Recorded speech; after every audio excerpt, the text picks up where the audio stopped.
ശ്രീ രാജേഷ് നാദാപുരം, എങ്ങനെ നോക്കിക്കാണുന്നു ഓപ്പറേഷൻ സിന്ധു? എല്ലാവർക്കും നമസ്കാരം. ഭാരത് മാതാ കി ജയ് പറഞ്ഞുകൊണ്ട് തന്നെ നമുക്ക് തുടങ്ങാം. ഹരിയാനയിൽ നിന്ന് ഒരുപാട് ദൂരെയല്ല നമ്മുടെ കാശ്മീരും പാകിസ്ഥാനും. ഹരിയാനയിലാണ് ഇന്നത്തെ കുരുക്ഷേത്രം.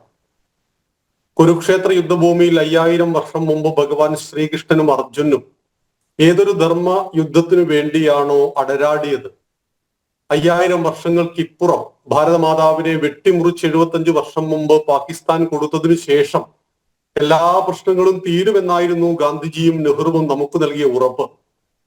ഭൂരിപക്ഷം ഹിന്ദുക്കൾ ജീവിക്കുന്ന ഭാരതത്തിൽ ഞങ്ങൾക്ക് ജീവിക്കാൻ സാധ്യമല്ലെന്ന് ജിന്ന പറഞ്ഞപ്പോ, എന്നെ വെട്ടിമുറിച്ചതിനു ശേഷം മാത്രമേ ഭാരതത്തെ വെട്ടിമുറിക്കുവാൻ അനുവദിക്കൂ എന്ന് പറഞ്ഞ ഗാന്ധിജിയുടെയും, ലീഗ് ഒരു ചത്തകുതിരയാണെന്നും വിഭജനം ജിന്നയുടെ ദിവാസ്വപ്നം മാത്രമാണെന്നും പറഞ്ഞ നെഹ്റുവിന്റെയും കൺമുന്നിൽ വെച്ച് ഭാരതമാതാവിന്റെ 1/4 ഭാഗം, പഞ്ചാബിന്റെ പകുതിയും ബംഗാളിന്റെ പകുതിയും വെട്ടിമുറിച്ച് 1600 കിലോമീറ്റർ നടുവിൽ ഭാരതത്തെയും വെച്ചിട്ട് പാകിസ്ഥാൻ ഉണ്ടാക്കി കൊടുത്തതിനു ശേഷം നമ്മൾ ഇന്ന് ചർച്ച ചെയ്യുന്നത് പാകിസ്ഥാൻ നമ്മളോടെങ്ങനെ, നമ്മൾ പാകിസ്ഥാനോടെങ്ങനെ എന്ന വിഷയമാണ്.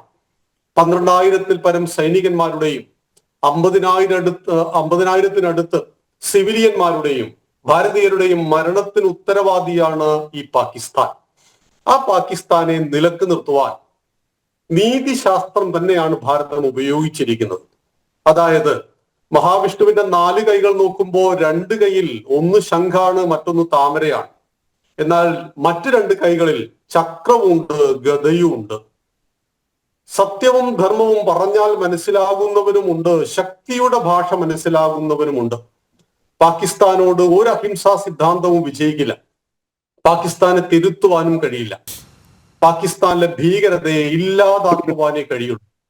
അതിന് നട്ടലുള്ള, നെഞ്ചുറപ്പുള്ള ഒരു ഭരണാധികാരി നമുക്ക് അല്പസമയം കാത്തിരിക്കേണ്ടി വന്നു. കാരണം അങ്ങനെ എടുത്തു പറയുന്നത് 2008-ലെ മുംബൈ ഭീകരാക്രമണത്തിൽ 200-നടുത്ത് 186-ഓളം ഭാരതീയരെ കടൽ കടന്നു വന്നവൻ വെടിവെച്ചു കൊന്ന് പാകിസ്ഥാൻ അതിൽ 100% പാകിസ്ഥാനികളാണെന്ന് അറിഞ്ഞിട്ടും നമ്മുടെ അന്നത്തെ പ്രധാനമന്ത്രി പറഞ്ഞത് ഞങ്ങൾ പാകിസ്ഥാനോട് ഇനി ക്രിക്കറ്റ് കളിക്കില്ല എന്നായിരുന്നു.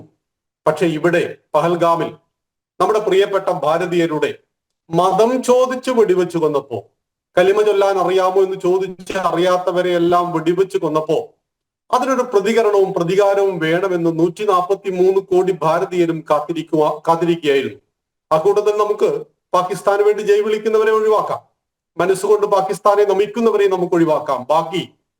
ബാക്കിയുള്ള എല്ലാ ഭാരതീയരും ആഗ്രഹിക്കുകയായിരുന്നു ശക്തമായ തിരിച്ചടി. 15 ദിവസങ്ങൾക്ക് ഇപ്പുറം 9 കേന്ദ്രങ്ങളെ തകർത്ത് തരിപ്പണമാക്കി 100 കണക്കിന് ഭീകരന്മാരുടെ മരണം ആ മിസൈലുകൾ വിതച്ചപ്പോ സ്വാഭാവികമാണ് ഭാരതം തിരിച്ചു ചിലത് പ്രതീക്ഷിക്കുന്നുണ്ട്. അത് തിരിച്ചടിക്കുവാൻ അങ്ങേയറ്റത്തെ കരുത്തോടുകൂടി എല്ലാ മുൻകരുതലുകളും എടുത്തുകൊണ്ട് തന്നെ പാകിസ്ഥാനെതിരെ എന്തൊക്കെയാണോ ചെയ്യേണ്ടത് അതൊക്കെ ചെയ്യണമെന്നുള്ളത് ഭാരതത്തിലെ ഓരോ പൗരന്റെയും അഭിപ്രായമാണ്.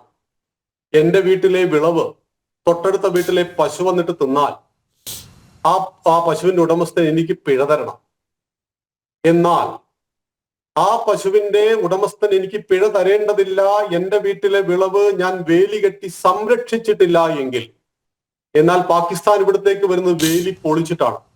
നമ്മുടെ രാജ്യത്തിന്റെ അതിർത്തികളെല്ലാം ഇന്ന് ശക്തമാണ്. എന്നാലും ആയിരക്കണക്കിന് കിലോമീറ്റർ അതിർത്തി പങ്കിടുകയാണ് നമ്മൾ 4 രാജ്യങ്ങളോട്. പലപ്പോഴും ആഗ്രഹിച്ചു പോകാറുണ്ട്, പാകിസ്ഥാനും അഫ്ഗാനിസ്ഥാനും ചൈനയും ബംഗ്ലാദേശും അതിർത്തി രാജ്യങ്ങളായി ഭാരതത്തിന് ഇല്ലായിരുന്നുവെങ്കിൽ ഭാരതത്തിലെ റോഡുകൾ സ്വർണം പൂശിയേനെ. കാരണം നമ്മുടെ രാജ്യത്തിന്റെ മൊത്തം സമ്പത്ത് ബജറ്റിൽ 40% പ്രതിരോധത്തിന് വേണ്ടി നമുക്ക് നീക്കി വെക്കേണ്ടി വരുന്നു. എത്ര ആയുധങ്ങൾ നമുക്ക് വാങ്ങേണ്ടി വരുന്നു. കാരണം അരുതുപീഡ ഒരു ഉറുമ്പിനു പോലും എന്ന് പറയുന്നവരാണ് ഭാരതീയർ.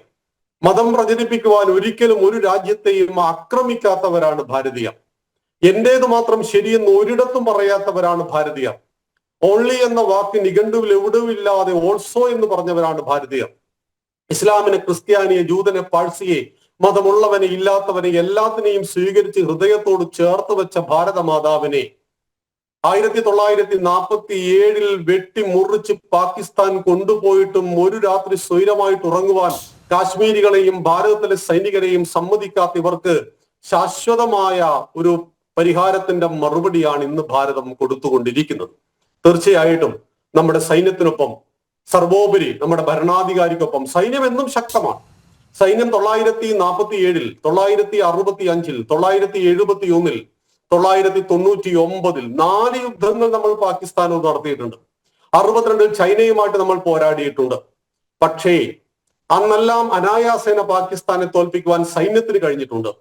എന്നാൽ 2000-ന് ശേഷം നടന്ന സംഭവങ്ങളിൽ 2008-ൽ നടന്ന കൊടും ഭീകരമായ മുംബൈയിലെ ആക്രമണത്തിനൊന്നും പ്രതികരിക്കുവാനോ പ്രതികാരം ചെയ്യുവാനോ രാജ്യം ഭരിക്കുന്നവർ തയ്യാറായില്ല എന്ന ഒരൊറ്റ കാരണം കൊണ്ട് വളർന്ന് പന്തലിച്ച ആ മതഭീകരവാദികളെ നിലക്ക് നിർത്തുവാൻ ഇന്ന് ഭാരതത്തിന് കഴിയും. അതുകൊണ്ട് ഈ ഒരു അവസരത്തിൽ നാം ഒറ്റക്കെട്ടാണ്, ഭാരതം ഒറ്റക്കെട്ടാണ്. 143 കോടി ജനങ്ങളും ഒറ്റക്കെട്ടായിട്ട് നമ്മുടെ പ്രധാനമന്ത്രിക്കും നമ്മുടെ സൈന്യത്തിനും ഒപ്പം അണിനിരക്കുന്ന ഈ വേളയിൽ അതിശക്തമായ പ്രതികരണവും അതിശക്തമായ രീതിയിലുള്ള നടപടികളും ഭാരതം മുന്നോട്ട് പോകുന്നു. സന്തോഷം.